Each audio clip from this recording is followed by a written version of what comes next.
Hi, I'm Steven. That's Erock. That's Tiffany. That's John. We are from Just Got Played, and we are bringing you the top 10 Cult of the New games. So what does that mean? So for our purposes, Cult of the New is we surveyed people and said, hey, what are the best games that you've played published in the last 5 years? So from 2018 on. And so some of the crew submitted lists, some of our members submitted lists. And if you want to be in the future one of those people that submits a list, hit the join button down below on our YouTube channel. That is one of the benefits that we offer. You get to contribute to these things. So anyway, I combined a bunch of those lists, made a top 25, but today we are doing the top 10 because everything else is garbage. Only top 10s matter, right, everybody? Unplayable garbage. Unplayable garbage. I tell you, if you want to feel old, by the way, pick out your favorite games in the past 5 years and then realize all of them are 10 years old. That's what happened to me. Surely this was the last 5 years. No, it wasn't. You know, we made a few videos before this one, and some people were like, Cult of the New needs to be, like the last 6 months or something. Like, oh, okay. All right. Yeah. Then the list would look completely different because there are no games from, I don't think there's a single game from 2023, All undelivered Kickstarters. Yeah, exactly. I love those. What are you talking about? Those are great. Yeah, they're great. It's all anticipation. No downside. All right. So I'm going to start with number 10. Number 10 showed up on 4 lists. And this one has the opportunity to be on. We're going to do this list every year. So this one has the opportunity to be on there for quite a while yet because it is from 2022, a very recent game. And it was a Kickstarter. And it is Planet Unknown.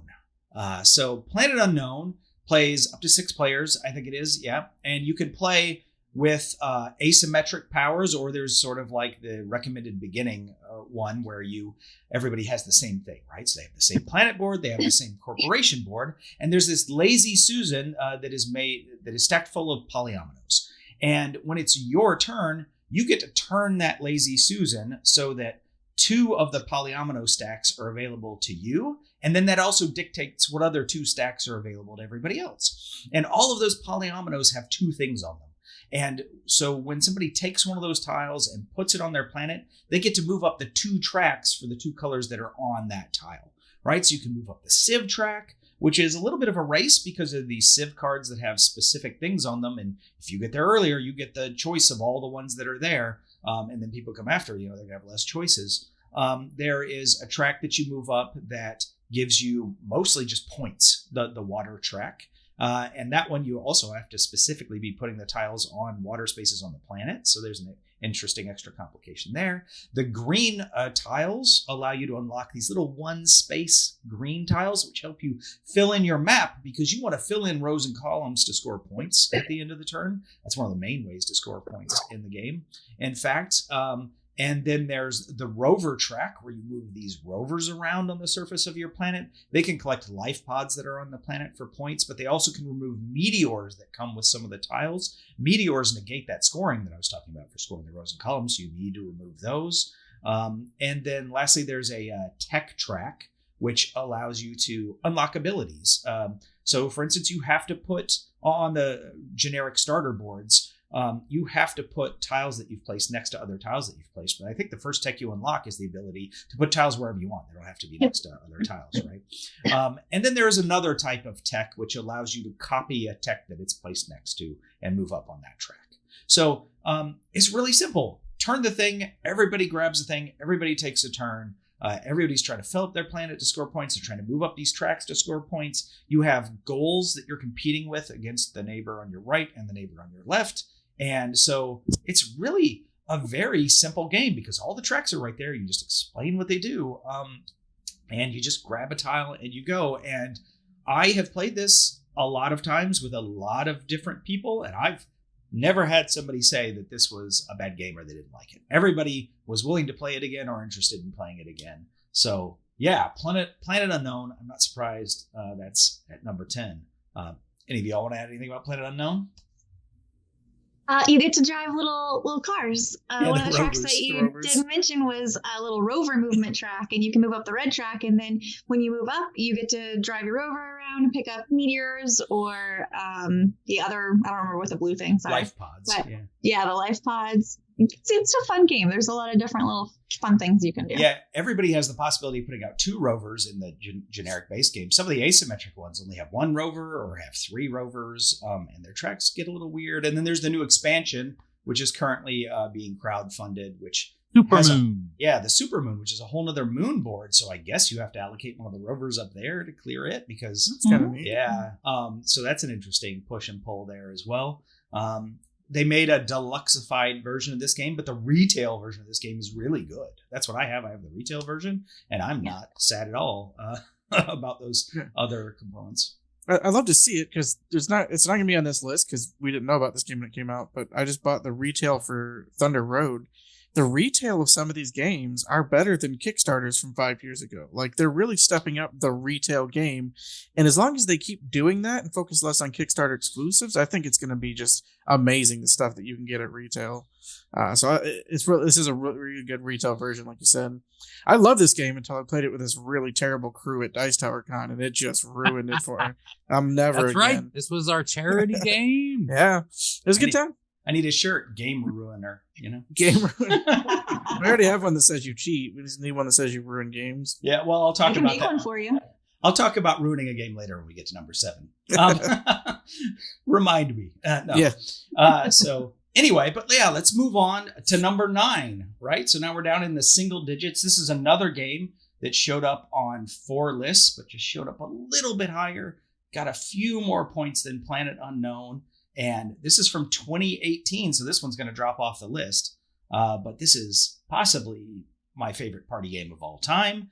Definitely the one that I think is the easiest to introduce to people and the widest audience will like it. So Tiffany, why don't you tell us about Just One? Just One, easily my favorite party game, at least for now. So Just One is a game where you can play up to 7 people if you're just using the components in the box. But if you've got dry erase boards or paper to write on or whatever, you could play as many people as you wanted or felt like you wanted to deal with. So in this game, a person that is the guesser that round draws a card. They keep the card facing away from them so they don't see it, and they put it on their little stand, and they choose a number 1 through 5. The rest of the group looks at that number and the corresponding word, and they have to write just one word on their dry erase board that's going to help guide the person to guess that word. They can't use anything from the same word family. You can't use something that rhymes with, the regular rules. You can't change it to a different language and write the Spanish version of the English word or whatever. But, it's your standard rules like that. But then the person that's guessing covers their eyes, puts their face down, and everybody shows their word. Anybody that duplicates the word or the same clue hides their clue. So you only get the clues that are unique. If it's too common, then it's too on the nose and you're not going to get it. So the clues that are remaining, the guesser looks at all the clues that are remaining, and they see, can they use these clues to guess the word that was on their card? And this is one of the, people would say it's more of a fun activity. You count your points at the end of the game. You see how many out of 13 cards, how many cards did you guess correctly? And then it gives you a little chart and it says, all right, for a 6-player game, you did okay, or great job, keep at it, or whatever. But it's a lot of fun. It's a great way to get people laughing and involved and joking. We've played this with kids up to grandparents. Everybody has a great time. Everybody gets really involved in talking about, afterwards, oh, well, I was going to put this, but then I was afraid you were going to put that. And so then I thought this, and, or putting up people on the defensive, what were you thinking when you put that? What in the world how did you connect that? So it's just a lot of fun, and people really enjoy it. Yeah, I really lean into the name of this game when I'm teaching it, right? You get to write just one word. And the answer is just one word, and you get just one guess. Yep. That's why we don't let Steven teach games. Every question we usually answer with just one. Just one. Well, how many words can I put just one? Well, how many? Just one. I hear if you do bad enough, then you look at the score, it's like maybe use 2. It's funny. I never even look. Right. I don't even think I even care, bother up how many we play. I'm not sure we play the We right don't keep number. track. Yeah. It's Like I just have fun. this is a fun activity. I mean, it is absolutely a game, but we do it for the activity. I have seen people game this game, and I don't understand that, especially because it's co-op, which is they'll agree beforehand, like, well, I'm the person who's going to put the obvious answer. And nobody else put the obvious answer. And so which doesn't always work, by the way. That sometimes changes, there's more right? than one Because obvious. what's obvious to you is not what's obvious to me. Yeah, but sometimes there is the obvious word, Yes. right? And everybody avoids it because they assume somebody's going to put it and they don't want to be the person that, right? But you're still breaking the spirit of the game. yeah, what's the point in a co-op game? I agree. What Yeah, is the point in a co-op game, right? How many times do you see people play Hanabi correctly? Some people just want to watch the world burn. I think the real danger of extending this past 7 people is that I think you're going to get more crossovers and actually turn more words down. You know what I'm saying? Like if you end up with 15 people playing this, there's going to be a whole lot of, I root that too. And then you're going to be like, you get one. Or the clues become so esoteric that you just have, you're like, I don't know. Yes, right. How many times have you played this where you open your eyes Just and one. there's one word, just one word staring at you and you're like, Yeah, it's like Earth. You're like, oh, yeah, sure. Elephant? I don't know. The other pitfall of this game that people fall into a lot when they're first playing it is they will put a clue down that makes tons of sense if you know the answer, but is so broad with so many other choices when you don't know the answer, it's not helpful at all. So anyway, I mean, that could help depending on the other words for context or etc. But yeah, there are a lot of times when I look at a word and be like, oh yeah, that's a good word, but that does not help at all if you don't know the answer. So yeah, anyway, it's a fun time. Indeed. So let's move on to another game that supports a lot of players and is on the lighter end of the spectrum. This one is from 2018-ish because they've made at least 3 versions of this game. So the most recent one is a lot newer than 2018. And that is, I will throw it over to John to tell us about the first game that has got 5 votes from 5 people's lists, which is Welcome to. So, if you're familiar with flip and rights, it's essentially a pretty straightforward flip and right. If you're not, you have 3 piles of cards, and what you do is you flip 1 card from each pile over, and it gives you a number, and then it also has a symbol on it. Now, what you do is you take that information, and you have a neighborhood. It's welcome to this neighborhood, and they've got 20 different, welcome to space, welcome here. There's a bunch of different variety that you can get. It's literally just a notepad of these little cities and little neighborhoods and things like that. And you say you want to do the 3 fence. Well, you take the 3 and you put it into one of the residential homes, and then you put the fence beside it. And you just keep doing that and activating special abilities and doing different things to fill out your neighborhood. And you get bonus points for doing a lot of things. You know, you're going to get points at the end of the game if you filled out enough of these buildings. And whenever this happens, you're going to score 1 point for every business that you've done, something like that. And the rules are pretty similar across all of them. So the rule set's simple. You can learn the game easily. It's literally just what kind of pad am I writing on, and that really dictates the kind of game that you're playing. But it's just a fun little flip and right. You have 3 options, so everyone's board is going to look different at the end of the day because they took option A, you took B, flip a new set of cards. And you're just trying to go, well, I don't want to use too many fences because I'm trying to do this, or I want to use a fence here and here because that makes a very large enclosed area. So it's a very strategic and tactical game all in one that teaches easily, it plays fun, and is bright and colorful. Yeah, you talked about different versions. So there's Welcome to New Las Vegas or something, which I think is pretty universally regarded as worse. And then there's Welcome to the Moon, which a lot of people think is better. I don't personally, but if you have the original, you basically just need the deck of cards because the game comes with these goals that everybody is trying to race to compete with. But then you can buy these extra maps. There's like a Halloween map and a spring map and an Easter map, Christmas and one, zombies and a Fallout, and there's lots of them. Yeah, the Christmas one was pretty fun with the lights, but so they all have a different rule because they have different of those scoring things that everybody's trying to achieve, and there is a race to achieve it first. And so that basically that's all you need. You just need the different score pad and those 3 different goal cards that go with it, and now you've got subtle different spin on the game. And like I said, some of them I liked, some of them I didn't, and a couple of them I haven't even played, but there's a lot of mileage in the replayability of this game just from the game itself, but then all those extra things that you can get for it. I think it's a pretty interesting as a game system. Yeah. You can break it out with a group of non-core gamers and they'll understand it, and you're easy to play, easy to pack up.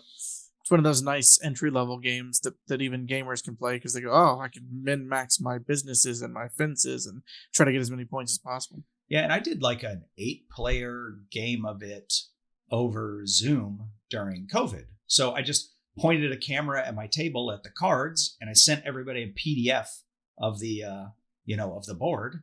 And so I was just like, all right, everybody just fill in their PDF and I'll do the cards right here on the table and you can see all that on the camera, right? And so, this is a great one to play remotely with as many people as you want, really. So kind of ironic because this game can literally play as many people as have something to write on. And at the same time, it's like 99.5% solo. Yeah. So you can have like 100 people in a room playing the same game and hardly any interaction at all. Yeah, except like you said, who gets those goals first and who ends it. Probably because they ran out of spaces and had to put the last X down. You can play this in a full bingo hall. You just call them out. Absolutely. These are your options, and maybe this will be overtaking bingo in the retirement homes within 10 to 15 years.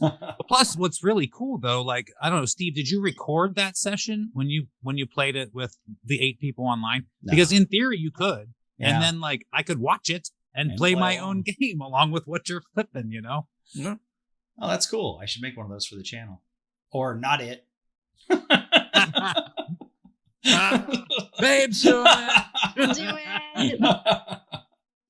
All right. Well, so that is Welcome to from 2018. So these games have been a little bit on the lighter spectrum. I know sometimes people are like, well, on these aggregate lists, you get a lot of lighter games because that's what a lot of people played, etc. But I promise, if you're a heavy game fan, those are coming. So just stay tuned. But not for the next one. So for the next one, at number 7, let's see, I'm assuming this one also got 5 votes. Let me take a look. If only I knew how to read. Yes, it also got 5 votes. It just got slightly more points because it was slightly higher on some people's lists. And this is another one that, has multiple versions. So the original one is from 2019, The Crew, The Quest for Planet 9? Is that what it's called? No. Yeah, right. Is that the base one? Yeah, that's the original Yeah. one. And then 2021 brought The Crew Mission Deep Sea. Mission Right. Deep. Yeah, that's right. So I had Quest for Planet 9, and then I got Mission Deep Sea, and I gave away Quest for Planet 9. I liked a little bit Mission Deep Sea a little bit better just because of how the mission cards work. But I mean, they're essentially the same game. Either one of these is great. And you could find these on sale for like $8 sometimes. And I don't remember how many players it goes up to. Is it 5? I think it's 5. Yeah. Oh, it was just 4. Is it 4? It might be. I I'll go most check. frequently played this with 4, I will have to say, including at Dice Tower Con, most recently with Little Eric and Patrick and Brian. They were playing The Crew, and so I sat down and joined them, and we tried some missions together. And this is cooperative trick-taking game, which is just crazy. Like, how does that work? Why does that work? But it does. It works really well, and that's because you get your hand dealt to you, and there are 4 different suits. They go from 1 to 9, I think it is, or 1 to 8. I can't remember. And then there's also a trump suit, the rockets, which is 1 through 4. And whoever is dealt the 4 of rockets is the captain. So they have to choose the first of the available missions. Usually there are missions available. Sometimes there's just something about nobody takes a mission with a number or something like that. There's something like that. But most of the time there are missions that are out on the table, and you have to take one of those, and then the next person has to take one. The next person has to take one. And that can be really difficult because you could be like that third person who's taking the third mission and just be handed something awful because you're not allowed to communicate. This game wouldn't work if you communicated. It wouldn't be any fun, right? So the limited Would be no communication challenge. is a key part of it. But, like, hey, the mission could be take the blue one. And that's actually not a very hard mission unless you have the blue one in your hand, in which case it's really hard then because everybody else has to be devoid in blue so you can lead it, right?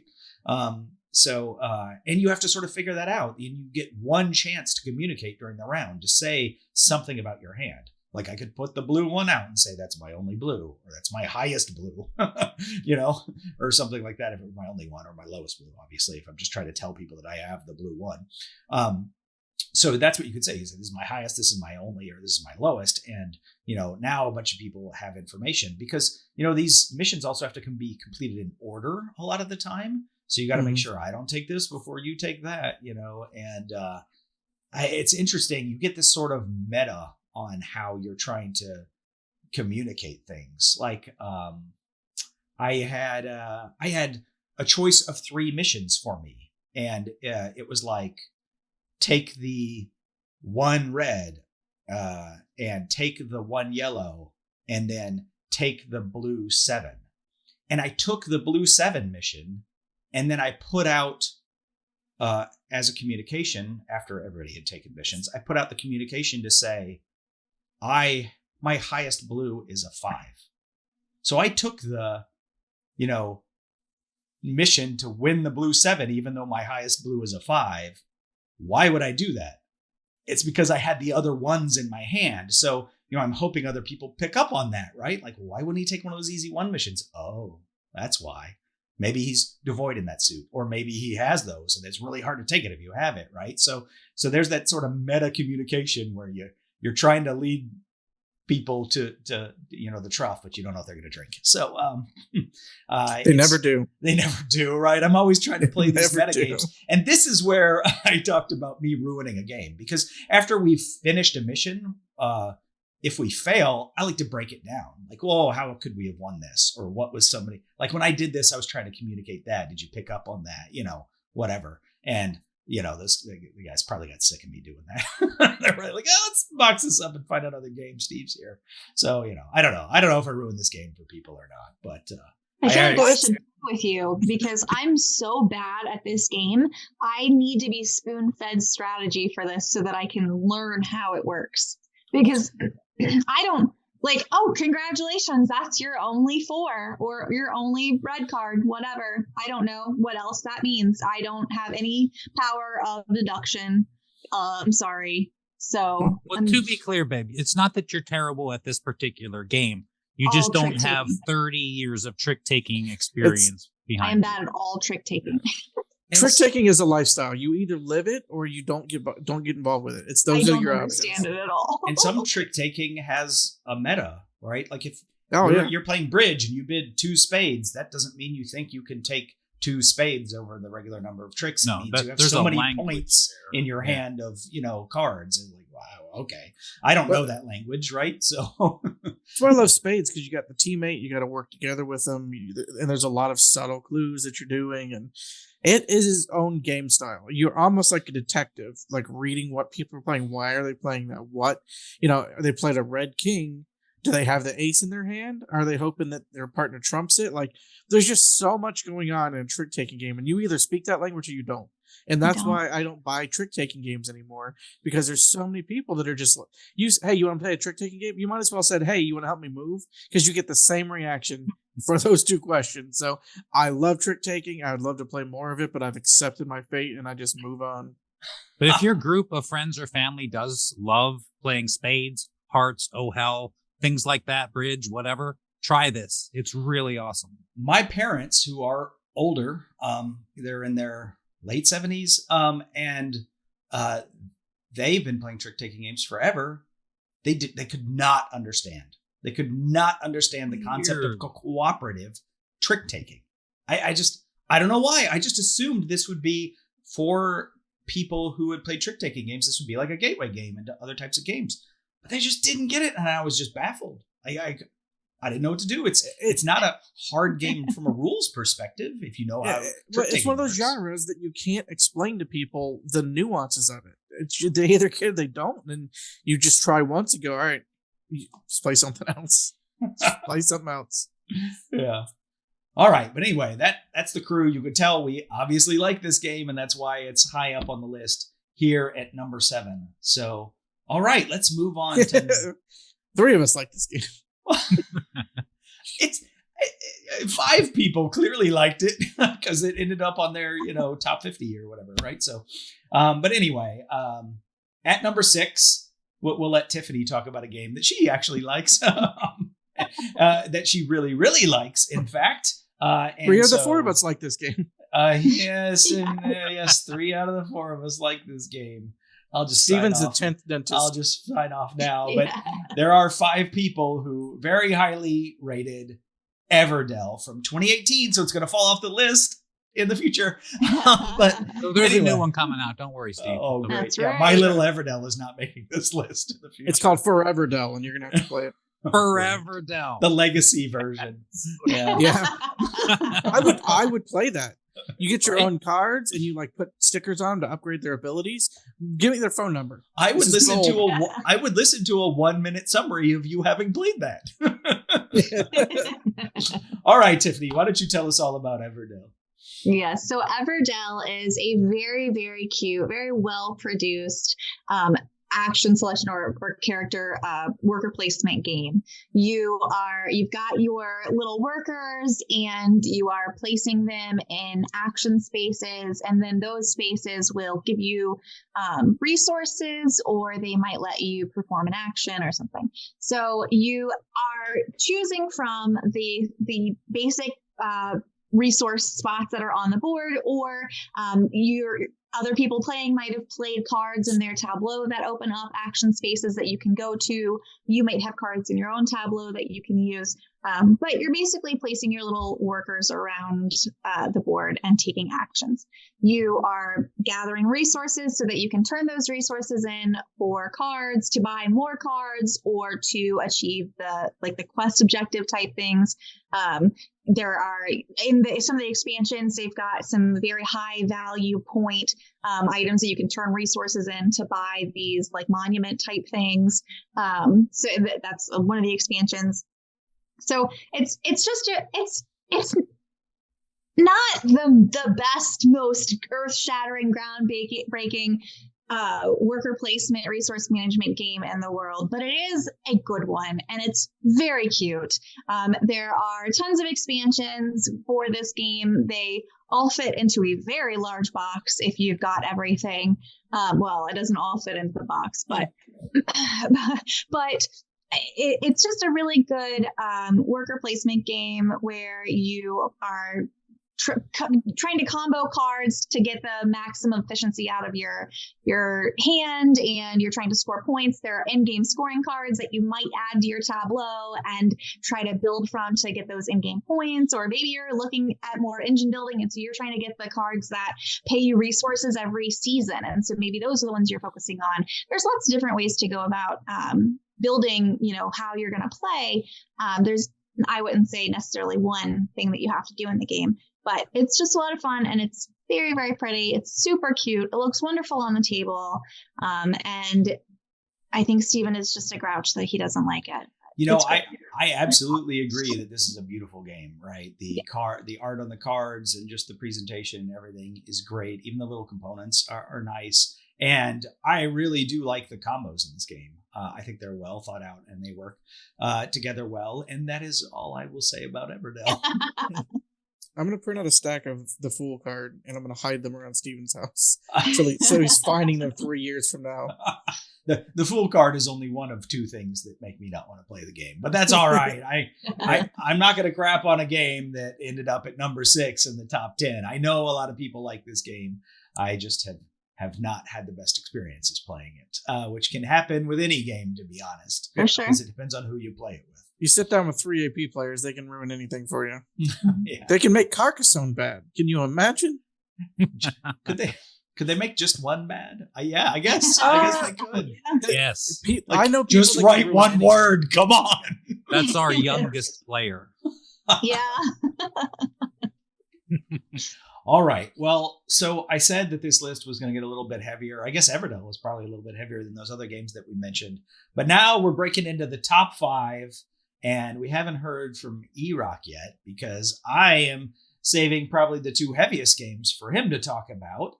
And so let's start with another game, again, with 5 votes at number 5, and that is 2018 again, so it's going to fall off the list. 2018's Underwater Cities. Tell us about it, Erock. Yes, indeed. The heavier side of the hobby is where I thrive, and thank you for saving it for me. I appreciate that. Underwater Cities is an excellent game by Vladimir Suchi. We're kind of fans of his work anyway, in general.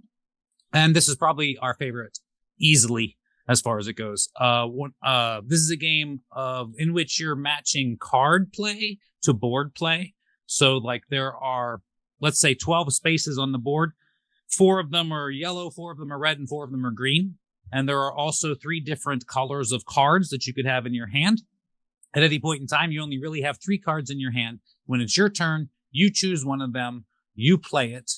At the end of your turn, you draw another card so that you have 3 in your hand. It's possible that you have more than that because of additional card draws and whatnot. But by the time you take your next turn, you have to be back down to 3.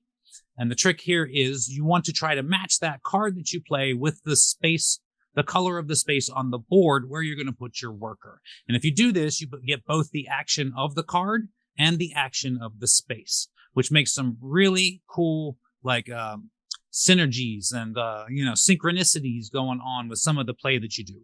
Now, you don't have to match the colors, but if you don't, then you don't get the use of the card.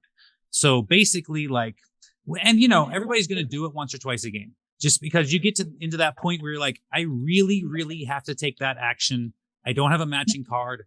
Away it goes. Because if I don't, for sure, somebody else sitting at this table is going there. And then I'm not going to be able to go there. And it's going to ruin my whole round. So every once in a while, you just got to bite the bullet and do it. But for the most part, you try to line these actions up. And there are ways that you can help yourself out because there's ways to draw cards in the game, aside from just the one at the end of your turn. So if you are stressed about that kind of a thing, you can take those kinds of actions that let you draw more cards. You do have to discard down again, but it gives you a lot more cards to look at to try to find the colors that match the spaces on the board where you're trying to go. This is a very cool game of engine building, resource management. You're basically building up your own little underwater civilization, as it were. It's not a civilization game. There's no tech. Do we call it a city? Like that.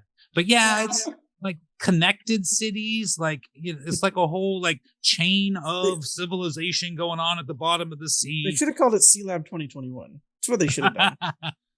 Yes, exactly. Now you got that song in my head. Thank you. If you're looking for me. Nobody wants to license that IP. They could have called it Sea Lab 2022. Right. Well, I mean, it'll probably cost them $5 to license it. It's a much more evocative theme than Underwater City. You better check under the sea. Anyway, yes, that is Underwater Cities. I like it a lot. I think it's really cool trying to get the most efficiency out of this possibility engine that you have in front of you. Because again, if you can match the right cards to the right spaces on the board, you can pull off these really impressive moves and really start building up your infrastructure. If anything, the game may be a tad too long. Yes. By the end, you just kind of have this mountain of stuff that you get when you produce. Glorious. It's like, oh my goodness. It's so good. Yeah. Well, that's the problem I have with the game. I love the game. I think I still own it. I'm pretty sure I do. But the game is just it overstays its welcome just a little bit, which isn't a bad thing. But like you get one round too many. But you get one AP player and you hate the game because you're already just like, all right, let's end this. Let's knock this out. One person taking too long, and you're just like, because it is not a short game. Even if everybody's trucking along at a good pace, this is not a short game. It takes time to play this game. So I agree. I mean, I love it. It's in my top 10, I'm sure. I haven't done one of those in a while, but I'm sure it's in my overall top 10 or very, very close to it. And even still, like in spite of it being just like one round too long, you know how they went like 4-3-3? They should have gone 4-3-2 with the rounds. That would have been like perfect because you ramp up so hard that you don't really need that last one. You're still just crushing everything you're doing at that point in the game. But it's a lot of fun to play, and I know Baby's always looking for more rounds, and why's it got to end, So Wingspan really perfected that of just one less turn per round, and it just beautifully dovetails, and you finish the game, and you're like, that was the perfect amount of time. If they'd have done 4-3-2, I think that it would have been there. Wingspan was our number 11.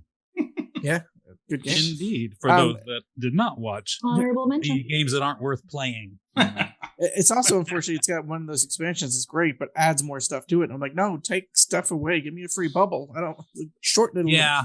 It needs a prelude, is what it needs. It needs a Terraforming Mars prelude expansion. Yeah, that would help a lot. You're absolutely right. To get it kicked off. A single prelude expansion could bring this back into relevance, I think, where a lot more people would be playing it and talking about it. Yeah, understood. Because this is, like I said, really high on both of our lists, but yeah, I can just see where other people aren't going to connect with it as much. Obviously, it did very well to make number 5 on our list. So there is a lot of respect out there for it. Like I said, I'm a huge fan. And quite frankly, one of the reasons that I am a huge fan is I feel that this is an excellent 2-player game. If we did a list of top 2-player games, this would be on my list. This is not designed as a 2-player game. This is a 2 to 4-player game, but it scales down really well to a 2-player board. And it's just the same experience, except shorter with 2 people. It's fantastic. Highly, highly recommend for 2 people. It's still long. Do not misunderstand me. Don't think you're walking out of there in an hour and 15 minutes. Nope. It's still a long game, but it's worth it. It's a lot of fun. Highly recommend, especially at 2 players, but I'll play at any count. And my recommendation is you play it at 4 players and you add an extra round. Tiffany never wants it to end. Tiffany's views do not reflect those of Just Got Played Associates. Yeah, unfortunately, YouTube gave us a copyright strike for you singing that theme song. Yeah, it's worth it. Oh, we still got 2 more. Wait, maybe that's a content strike for offensive content. Hold on. What is this? It's a tone deaf strike? What is that?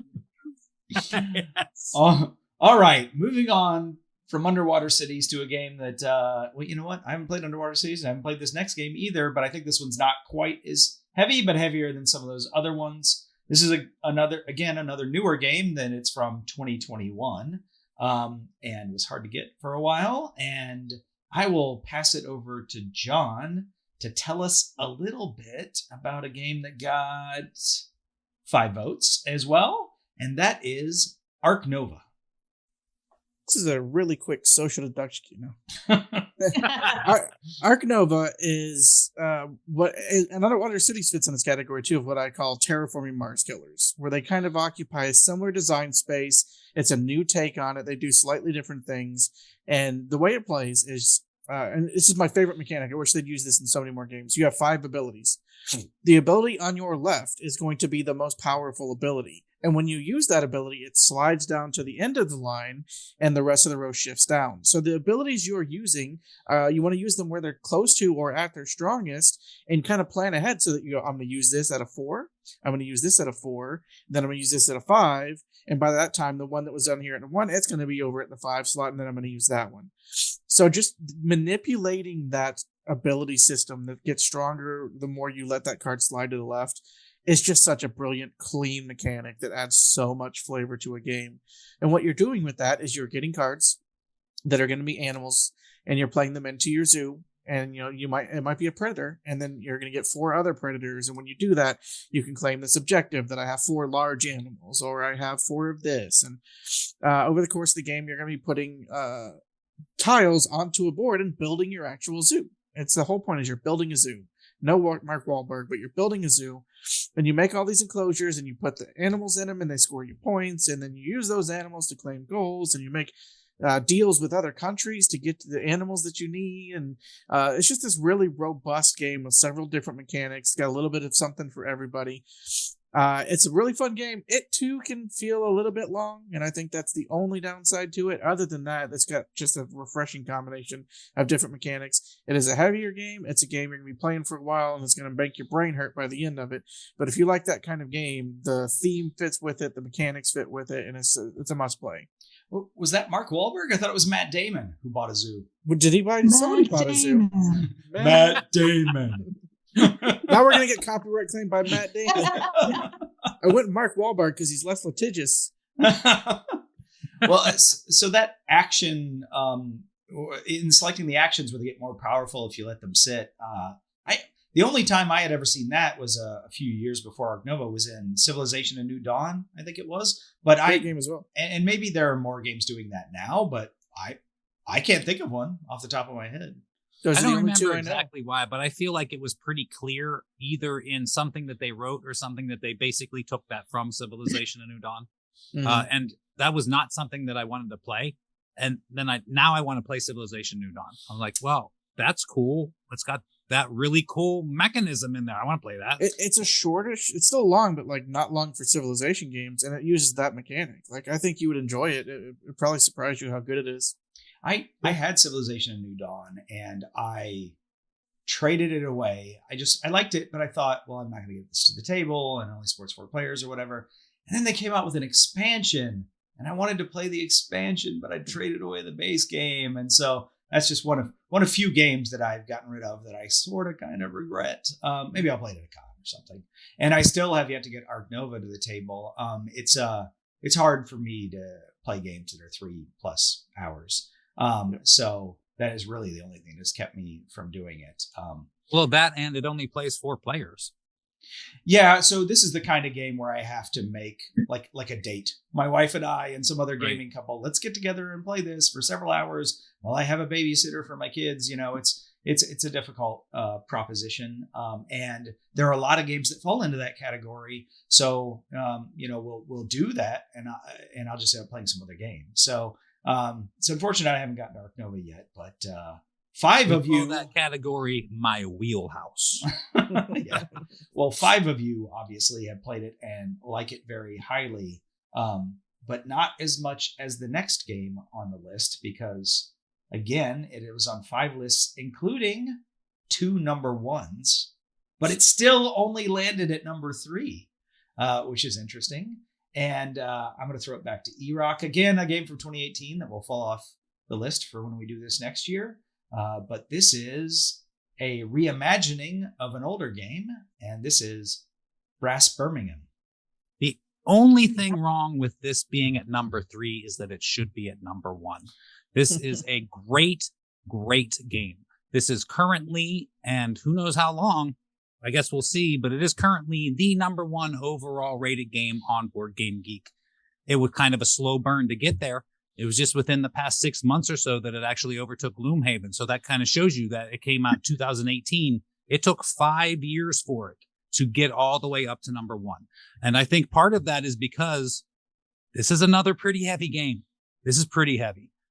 In the grand scale, I would probably call this medium heavy, like right in between medium and just flat out heavy. There is a lot going on in this game. And a lot of it is the interaction between the players playing the game. This game is what you make of it. And just basically, I'll give you the nutshell, the 10-second pitch here. You are coal barons. No, I guess more like industry barons. 5 seconds. No. We're counting Eric time. No, that was 1 Eric second time. so far. That's an hour and a half. Yes, exactly. So yes, you're basically barons of industry at the start of like the Industrial Revolution in England. So you're going to be making a lot of product and whatnot. I'm not going to get into too many specifics, but you're going to start at a time when they transported everything by canal. And then you're going to have a reset in the middle of the game, and then you're going to switch to railroads. So it was all happening at this time in history. And everything happens on the board.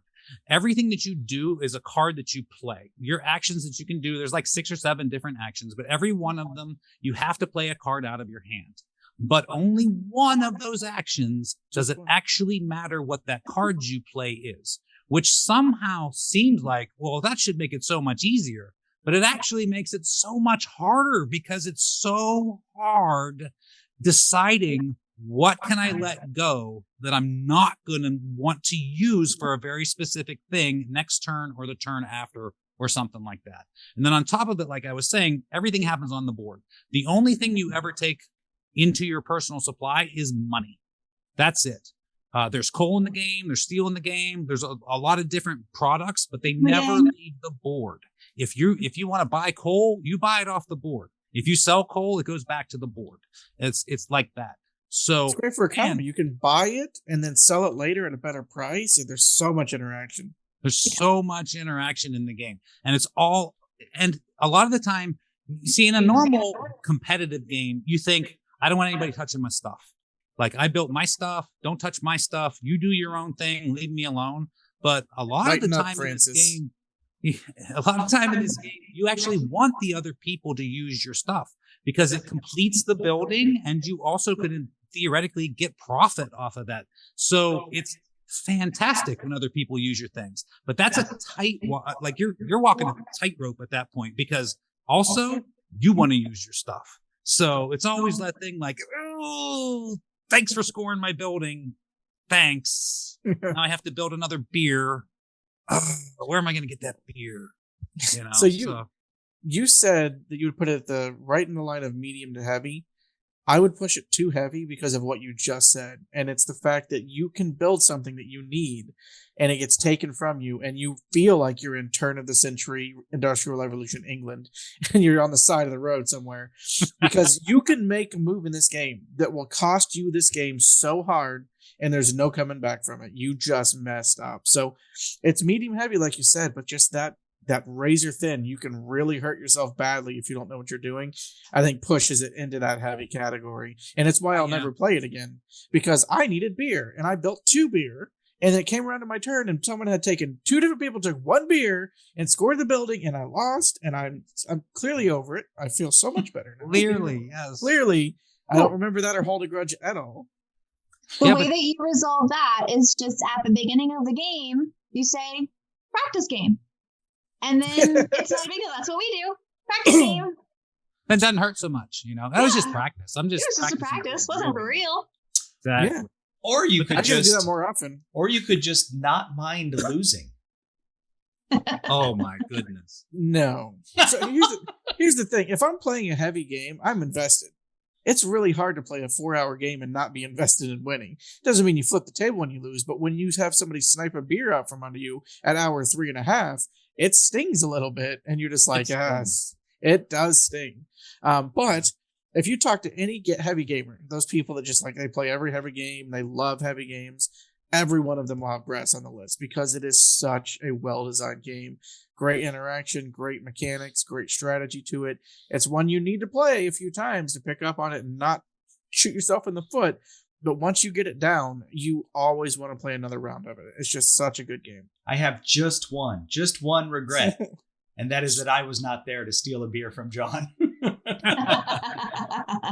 But all of this that we're talking about here, I think this is why it made it to number 1. And it just goes to show how good of a game it is that it got through all of these quote unquote issues and still has a huge following amongst gamers because of just the high quality of this game is. And I agree 100% with John. You might be one of these people that has played this a couple of times and been like, I do not like this game. It's brutal. I don't get it.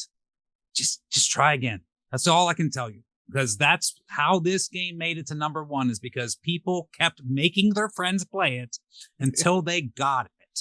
And when you get it, it's a completely different game. You see the wheels within the wheels. It doesn't mean you're going to win.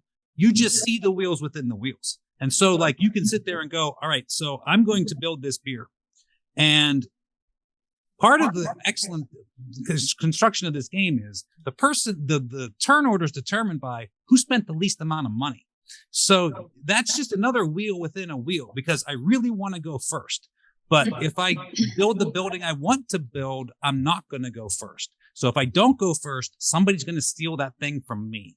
So maybe I don't build that building. Maybe I build a different building because then I'll get them to take the thing I want them to take. And maybe they'll build a building I want to use. So there's all these, like I said, wheels within wheels, thoughts within thoughts. It's that whole like, I know that you know that I know that you know that I know that you know kind of circular logic messing with your head when you play this game. And it's absolutely glorious. This is another one of those. This is not short, but I love it. I couldn't imagine not having this. If I was allowed to take 3 games to a deserted island, this would be one of them. I think I'd take a bigger game that I could make a boat out of. Like that boats. seems smart. Just order some food, man. They'll bring it to you, and then you can get Uber You Eats. could take Everdell and make a boat out of the tree. Yeah. That's true. You can make a boat out of just the box. We could both probably fit in that. Yeah. Does it come And with all the paddle the same- expansions? All right, I'm bringing everybody with me. All right. Yeah. All right, so we're going to move on now to a game that I think most people get during their first play, if not by the end of the first play. So you don't have to strangle them and make them play it multiple times. And this is a game that is a lot shorter than Brass Birmingham. And this is from 2021. So again, it's a newer game. It's gotten a lot of accolades. It's very popular, which is why it is on six of the lists that were submitted here. And I will throw it over to John to tell us a little bit about the Pacific Northwest in Cascadia. So Cascadia is one of those games that has hit the perfect balance of everything you want in it. It's beautiful.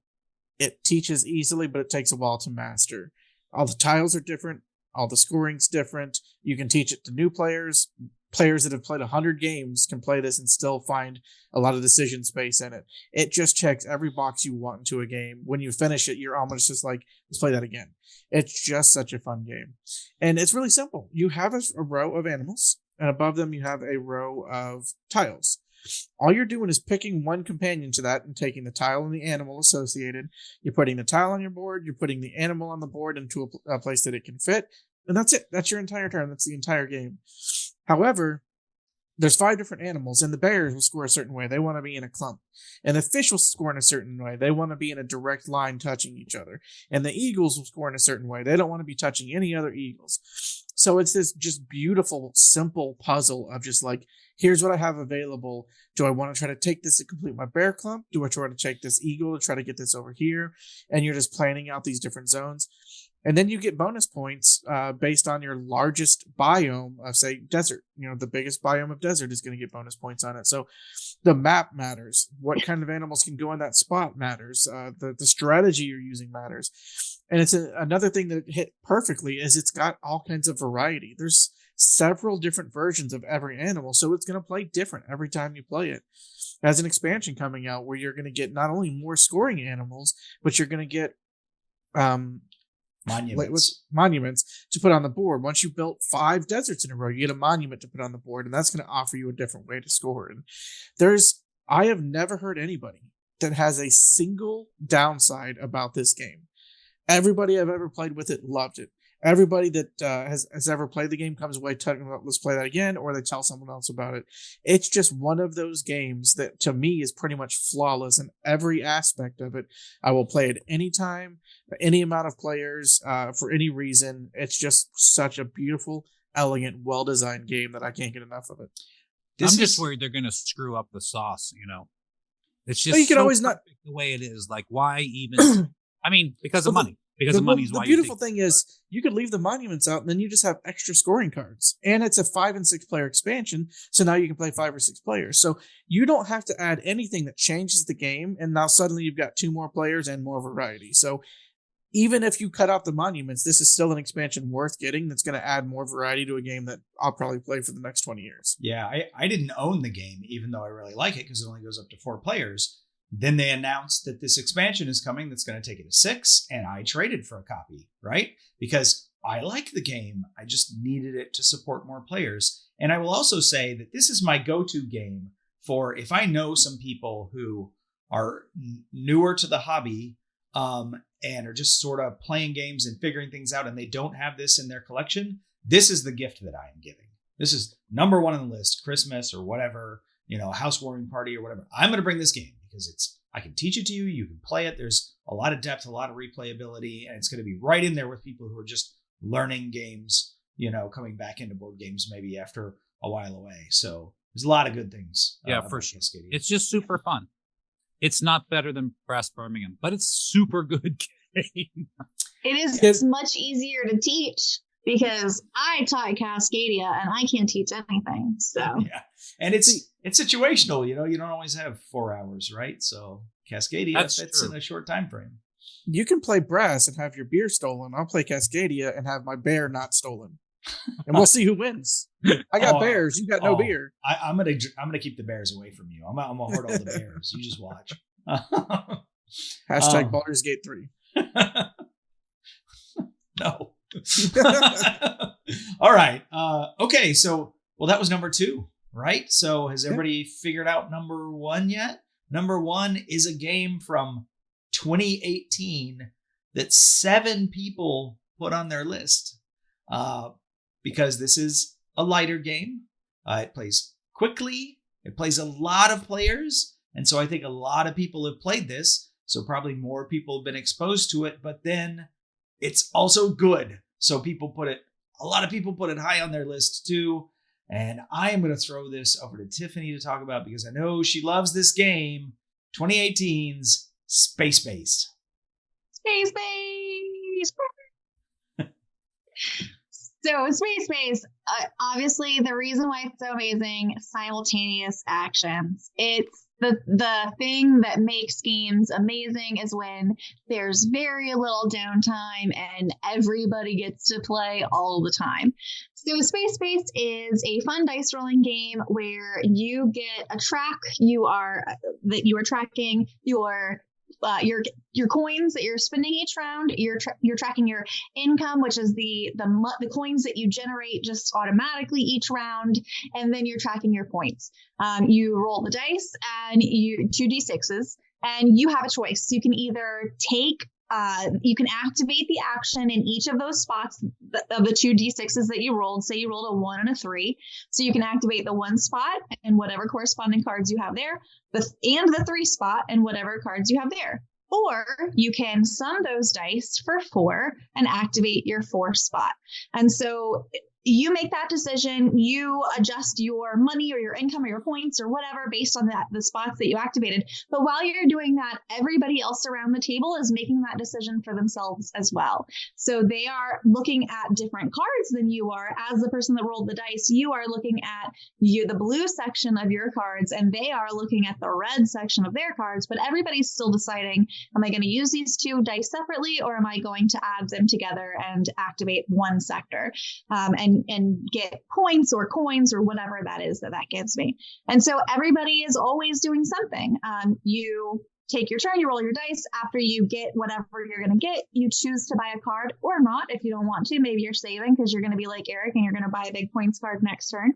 But you make that decision. And then when you've purchased something or not, it goes to the next person.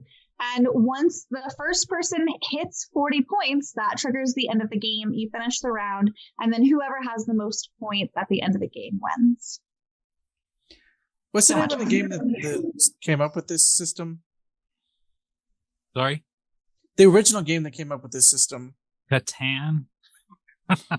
No. Machikoro. So if you own Machikoro, what you should do is throw that out the window. You should have done that long ago anyway. 100%. Get this instead. Machikoro is terrible comparatively. Yeah, this game takes everything Machikoro does and just ups it another level. It has my favorite card in any game I've ever played, and that's a 12 card, and if you activate it 3 times, it just says you win the game. And I love that card. It's so fun and unique. Yeah. The last time I played this game, I lost... but because I triggered the end of the game on the last turn.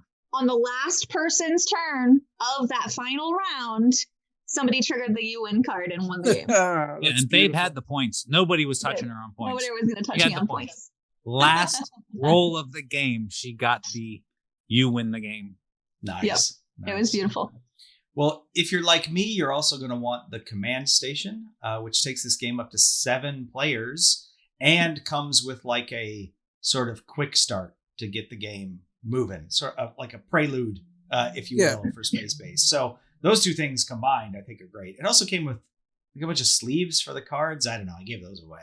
A bunch of dice, so everybody has their own colors. Oh yeah, the dice. I have those too, right? Yeah. So command station's pretty neat. There's also 2 legacy expansions. There's Shy Pluto.